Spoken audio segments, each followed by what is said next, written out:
Hello dear students, welcome to this lecture of strategic human resource management, and the topic which we will be discussing today is a continuation of the last two lectures. In the last lecture and before that we were talking about mergers and acquisitions, and we discussed in detail about the how does a merger and acquisition takes place. Then we discussed the role which HR plays, the role which people issues play in a merger and acquisition, and despite everything going very well, despite all the financials analysis going very well, a merger can fail because HR was not involved from the very start. So, mergers and acquisitions can topple because of not enough importance or enough focus being given to the HR issues. Now, in this lecture we will be talking about certain small cases where the mergers and acquisitions kind of did not work because the HR issues or the people issues were not worked upon very well. And I am Dr. Tripti Barthwal, I am Director, Lal Bahadur Shastri Institute of Management and Development Studies, Lucknow. In most of the merger and acquisition, it is that culture and human elements are not given as much importance as strategy and financing. This we have discussed already, that under the traditional view it is considered that HR does not fit into the formulation or the implementation of strategy because it does not have any role. But now we realize that how important is the people issues in a merger and acquisition, and how things can go wrong if HR is not involved from the very start. CEOs, CFOs, investment bankers, strategy consultants, etc. These key decision makers tend to be numbers driven, highly analytical and logical thinkers. So, when in a merger or acquisition, everything is going data based, logical, rational, analytical, everything is based on quantity, quantitative factors are being taken into consideration. Then you are getting a good, very good picture, but it may not be the complete picture, it may not be the right picture. Consequently, the projected financial and strategic benefits of a merger are typically weighed more than the less quantifiable human factors. Now, human factors are cannot be quantified those so easily, they are qualitative factors actually, and that is why what are the benefits we can get from a merger and acquisition cannot be just assumed, or they cannot be just calculated through only those numbers, because we are ignoring a very important part, and that is qualitative, and that is the role of human resources in a merger or acquisition. And what happens? This becomes a recipe for disaster, and because there are plenty of real world examples that convincingly indicate this. So, it is not merely that just because we are studying it in HR, we are trying to re-emphasize and emphasize the importance of human resource in a merger or acquisition, but actually real world examples cases have shown to us very clearly that if HR is not given importance or focus during a merger or acquisition, things can take a wrong direction. So, first we will discuss the example of DaimlerBenz and Chrysler. This is a very famous merger acquisition which failed. The $36 billion merger of DaimlerBenz and Chrysler in 1998 initially met with high hopes, because there was two automotive giants which were coming together, and it could be the best thing which could happen for both the companies also and for the future of the automobile market, for the customers. So, everything was going very rosy about this merger. It was to be the perfect union of car makers, the joining of companies that specialized in different areas of the automotive market. So, it was thought to be a very, very synergistic combination of these two companies. Unfortunately, differences in language, management styles and philosophies on issues such as pay and expenses meant the two companies were at war as soon as they merged. So, probably in the pre-combination stage, HR issues were not given so much of importance.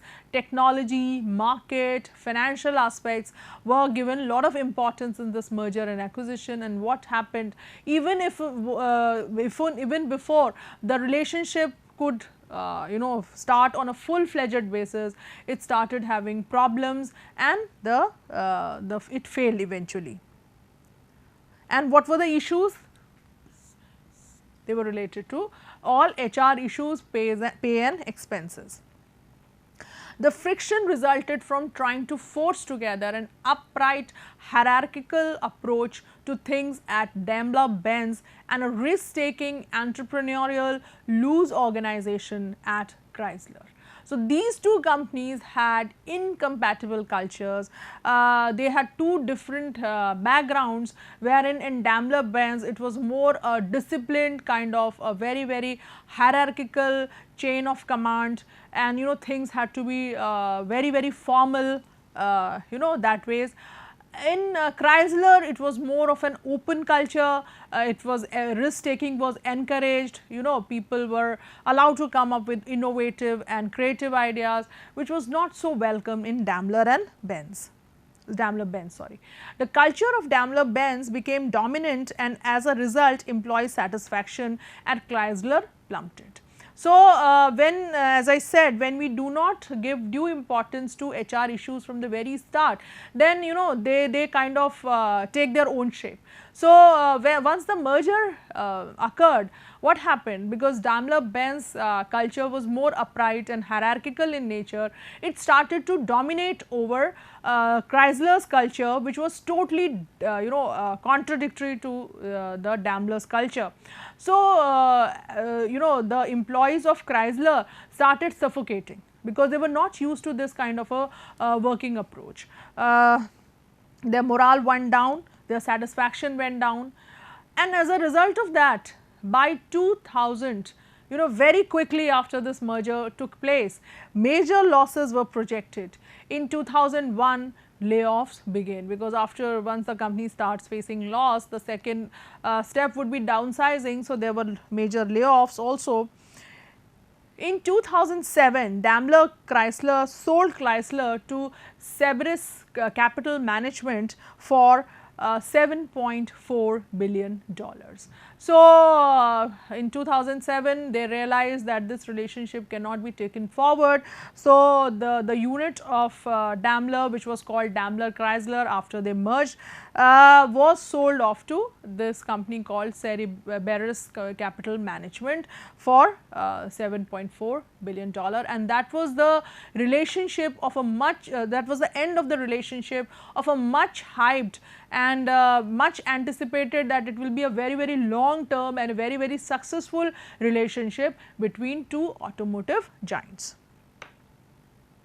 Then another very, very popular case of failure of merger and acquisition is that of Google and Next. Google acquired Nest, a startup founded by former Apple employees Tony Fadell and Matt Rogers in 2014. So, Google, that it is a strategy with Google that any company which they feel has a potential, they kind of acquire it. So, this was this company, and why it is an important company, because it was started by Tony Fadell and Matt Rogers, who were ex-Apple employees. Nest was known for its sophisticated learning thermostat, whilst Google was an A player in building software. It was lacking in hardware and product innovation. So, it was kind of if you see in terms of synergies, if you see in terms of complementarities, if you see in terms of increasing the capabilities, enhancing the capabilities. It was the perfect match. Why? Because Nest was known for its sophisticated learning thermostat. Google was a company which was very popular in building software, but it did not have an expertise in hardware and product innovation which Nest had. So, for $3.2 billion, Google wasn't only buying the company, it was also buying Fadel, co-creator of the iPod and a close confidant of Steve Jobs, who had been mentored in the art of elegant products by the master himself. So, it was a very great big a nice deal for Google, because by spending $3.2 billion, Google not only got hold of this company, but it also kind of took Fadel as its employee, because Fadel was already famous because he had worked in Apple. He was one of the persons who came up with the iPod, and he had been trained under Steve Jobs. So, he was very good in innovation, designing very elegant products. However, things did not exactly go the way Google expected. So, as I said that the anticipation was much higher, but when in reality the deal was kind of signed and sealed, and after that the practical problems started. After years of working under Jobs' rigid and autocratic leadership at Apple, which is more than 20 years older than Google, Fadel found Google's more open and collaborative culture a bit harder to navigate.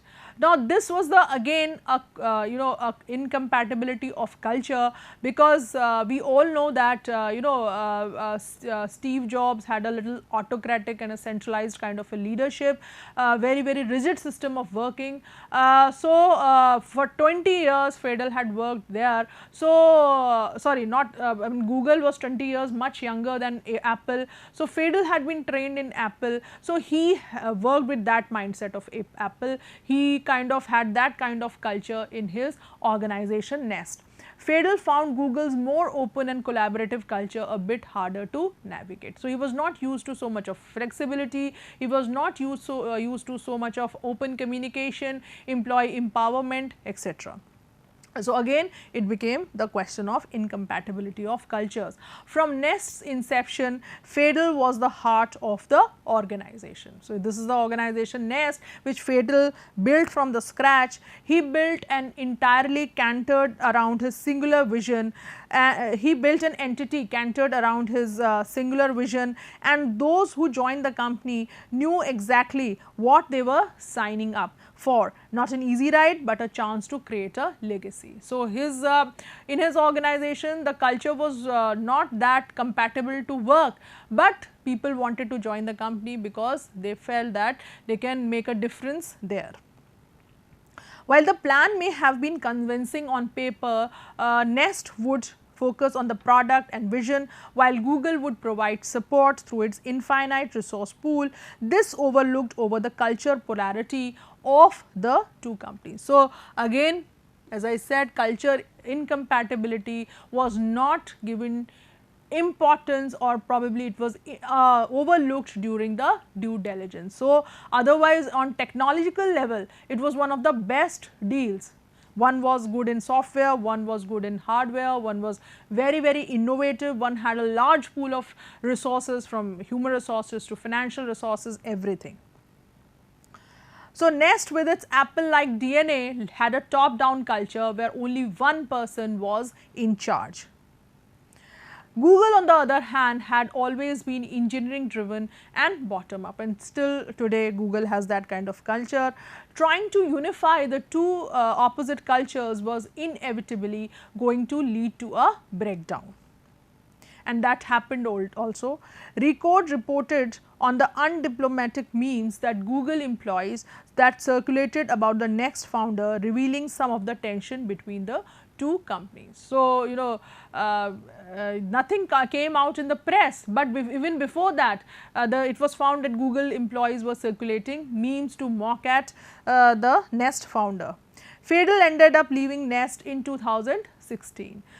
So, as we have discussed that Google acquired Nest also, and Fadel also became an employee. So, Fadel had to leave in June 2016. The second founder Rogers made his exit in 2018, and after that the once they made an exit, then the Google could kind of work on the company in their own way. Then another very famous merger and acquisition took place and had problems later is AOL and Time Warner. The failed acquisition of Time Warner by AOL could be attributed to cultural incompatibility. The internal issues between the old and new meant they missed out on crucial opportunities in internet search based advertising, right. Because they were so busy in handling their internal issues that they missed on what was happening in the market, where they could make a difference and where they could capture more and more market share. Time Warner also continued to market its own products and services even in areas where AOL was the leader. So, one of the very important mistakes which happened was that even though Time Warner was acquired by AOL, right, still Time Warner continued to sell those products where AOL was the market leader. So, it kind of killed the market share, cannibalized the market share of the companies. The two corporate cultures hardly had any similarities. So, that was on the market front, the financial front, but also on the culture front, on the HR front, things were not so good. Richard Parsons, president of the Time Warner, said, "It was beyond certainly my abilities to figure out how to blend the old media and the new media culture." So, which probably they ignored at the very start when they started discussing the merger and acquisition options, but later they realized that the cultures were so incompatible with each other that it was difficult to integrate. Then another famous merger or acquisition failed is Hewlett-Packard and Compaq. You must have also heard about this in some of your subjects. The Hewlett-Packard and Compaq merger in 2001 also failed. This was unusual since both the companies had great and well known products. So, again it was very much hyped kind of a merger, and it was thought that it can kind of change the entire computer market because two big entities were coming together and they can do very well together, but did not happen. Reasons are believed to be a difference in the way they were driven. Again, the kind of approach the people, the management of both the companies had and the cultures which they had, they were different from each other. HP has an engineering driven culture that was more aligned to looking at consensus for decisions, whereas Compaq had a sales driven culture that emphasized rapid decision making. So, this is where the two cultures were contrasting with each other. HP was engineering driven, where decisions should be based on consensus or majority view, and even if that meant a little time in taking decisions, little slower decisions, it was fine with them. But Compaq had a totally sales driven culture wherein they wanted quick decisions, because in market conditions change very quickly. So, in the sales or marketing arena, decisions have to be very quick before the competitor can bring up a strategy. We should be prepared with their strategy. So, this was a little going little slow and smooth. HP's culture, Compaq's culture was at a very high speed, working on a very high speed, and that is how they were totally contrast to each other. The revenues dropped drastically after the merger, thus making it a failure. Because of the incompatible cultures, as soon as the merger and acquisition happened, everybody expected the profits to skyrocket. Just opposite of that, what happened, that the revenues and the profit dipped, and as a result of that, it was a failure. Then Amazon, which is also very quick to acquire entities where it feels that there is a lot of potential, it acquired Whole Foods market. The Amazon Whole Foods merger in 2017 was a vertical integration that would allow Amazon to grow beyond the e-commerce space and sell groceries in hundreds of stores that belong to Whole Foods. So, Amazon wanted to expand itself into the grocery market also. It sells grocery through its online store, but it also wanted to enter the offline market through the Whole Foods market. So, the Whole Foods have lot of stores in US. So, Amazon kind of merged Whole Foods with it, so that it could have a presence in the brick and mortar stores also. And it was a very thought to be a very favorable or a merger which would be very positive in the long run. And we have mentioned the word vertical integration. I am sure you understand what is vertical integration, that a company kind of brings together certain company which it feels that if it is already selling the products, that type of product, it also acquires those products. So, the core incompatibility of the cultures of Amazon and Whole Foods led to the suboptimal results from the merged organization. Amazon's culture is rooted in efficiency, technology, and not being highly personalized. Whole Foods is driven by a more idealistic set of values and approaches. Stories of Whole Foods processes being made more efficient and affecting employee morale are also common. So, again there was a contrast of the cultures between the two companies. And then we have this case of Quaker Oats and Snapple. Quaker Foods acquired Snapple in 1994. In just 27 months, just more than 2 years, Quaker Oats sold Snapple to a holding company for a loss of $1.6 million for each day that the company owned Snapple. So, with a a loss also, because it felt that it should not increase its losses, it sold off Snapple. Quaker Oats management thought it could leverage its relationship with supermarkets and large retailers. However, about half of Snapple sales came from smaller channels such as convenience stores, gas stations, and related independent distributors. So, Quaker Oats had good relationship with large retailers. So they thought that they can just use those relationship in bringing Snapple products also through the same distribution channel. But Snapple actually their USP was that they work through small convenience stores, smaller channels, gas stations, and independent distributors. The acquiring management also fumbled on Snapple's advertising, and the different cultures translated into a disastrous marketing campaign for Snapple that was championed by managers not attuned to its branding sensitivities. So, again on the advertising front, because they came from different cultures, also there was a problem because the managers at Snapple, the managers at the Quaker Oats could not understand the sensitivities which were involved in Snapple creating advertisements for itself.